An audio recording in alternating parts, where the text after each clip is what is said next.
At the time of this recording, a House bill has just passed which will create a 9/11 style commission to pretty much hunt down anybody who happened to be a Trump supporter and was in DC on January 6th, because why not? And 35 Republicans voted for this.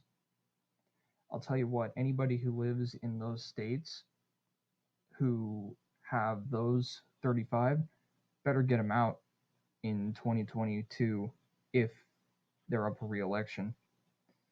I mean, that seems to me like a career ender.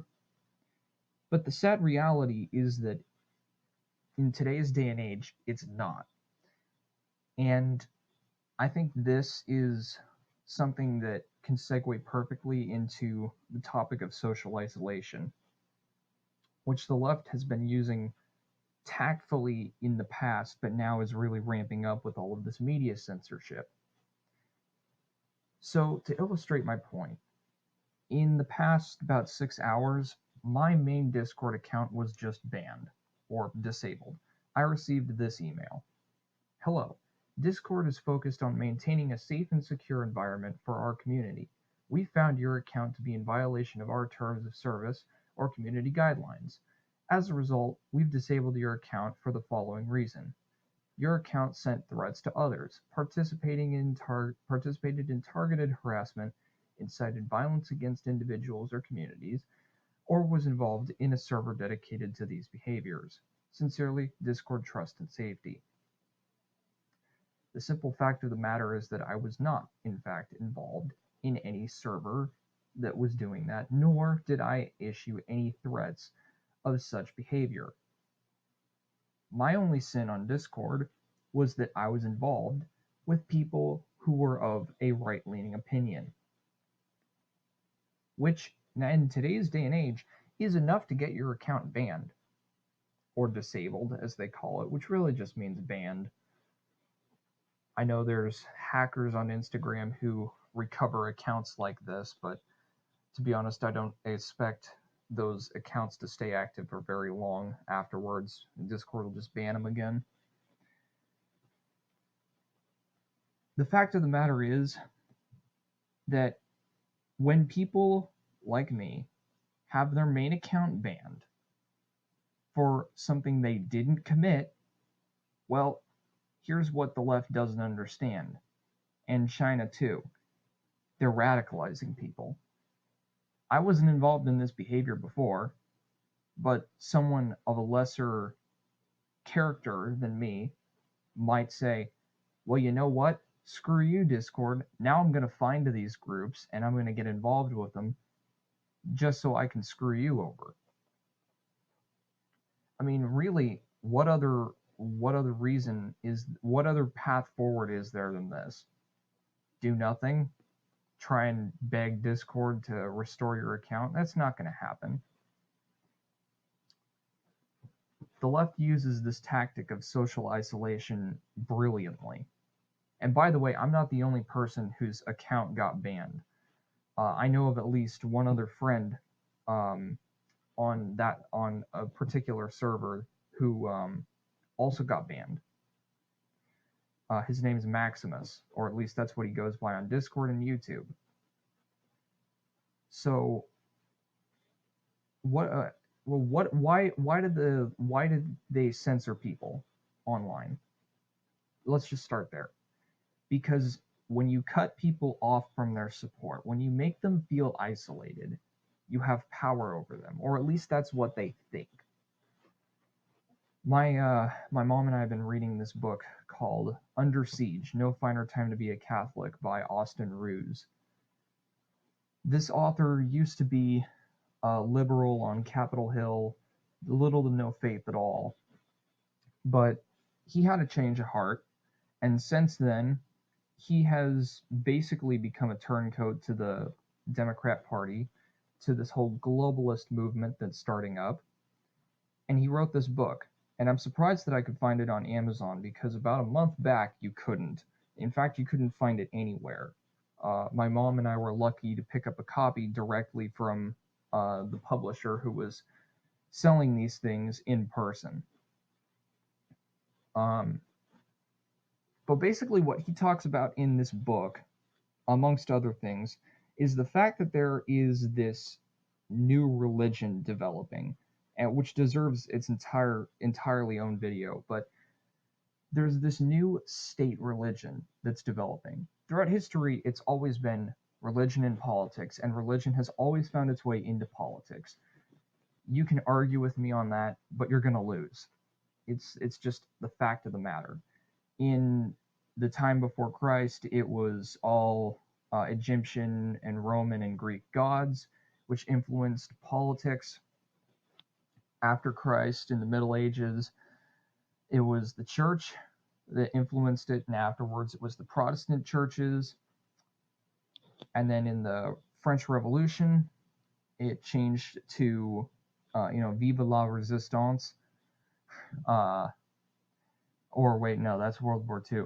No, it changed to the Enlightenment and enlightened thinking, which single-handedly built and destroyed the world. And I can get into that later. But now there's this new state religion that's developing in our culture. And its primary tool to assert itself is social isolation, which is that you cut people off from their entire support group, anybody who thinks like them, and you punish them either emotionally or physically or monetarily for being the way that they are, until that they either basically die that way or come over to your side. It's an ingenious strategy insofar as it is on paper, but what it's doing is it's sowing the seeds of the left and China's own destruction. Why do you think these people went into the Capitol? Yeah, there's the conspiracy theories that Antifa was at the head of this, but I don't believe those. These people were genuinely angry. These people had something, they saw something as an injustice, and they went after it head on. And why they love going after January 6th is they want to set a precedent. They want to send a message to anybody who wants to try this again, because they're so afraid of it.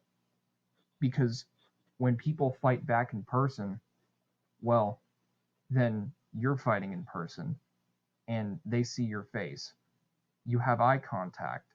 There's no longer that barrier of the internet between the two of you. And God help you if you're going up against this guy or this guy in CQB or hand to hand, and you're just some peon senator who's been on board with tearing these people down online and making them feel alone. Their entire strategy of social isolation is to cut people off, to censor them online, to take away their friend group, to take away anybody who would support them, and really to inhibit people's ability to come together and act on a common purpose. Going back to what I said before, a person of lesser character might seek out these groups after this because they're so angry, because they feel like they've been wronged. Well, the fact of the matter is that a lot of people are.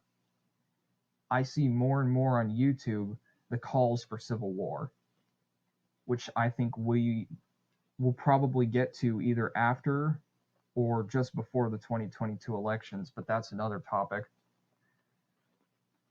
The fact of the matter is that these people aren't doing what they set out to do. They're doing something far worse, and it's going to end in disaster, both for them, for us, for our country, and for the world at large. Because if something starts in the United States, it's not going to stay in the United States. It's going to go global. All because they want to make people feel alone. This is how the left undoes themselves. This is the seeds of their own demise. It might look like they're winning now, but what they're doing is bottling up rage on the opposition and forcing people to these very groups that they're trying to snuff out. Because when you tell somebody that they can't do something, what are they inclined to do? Prove you wrong. To make you wrong by doing exactly what you told them they couldn't. It's simple human nature, really, which is talked about in this book, which I definitely recommend you guys pick up since it's on Amazon. This is a great read. And I can do a video further talking about this state religion, but what is coming to pass in the country and the world at large is there is a rift, a clear divide between good and evil at this point. Obviously, one group is so far set in evil, and one group is obviously rejecting that evil. There is a chasm in our culture, and it's happening across the world too. It's not unique to the United States. Britain and France are becoming massive battlegrounds for this as well. Canada as well, although they're doing a lot less about it than we are. It's a ticking time bomb, and the fuse is lit. I think the only question now is how long is that fuse?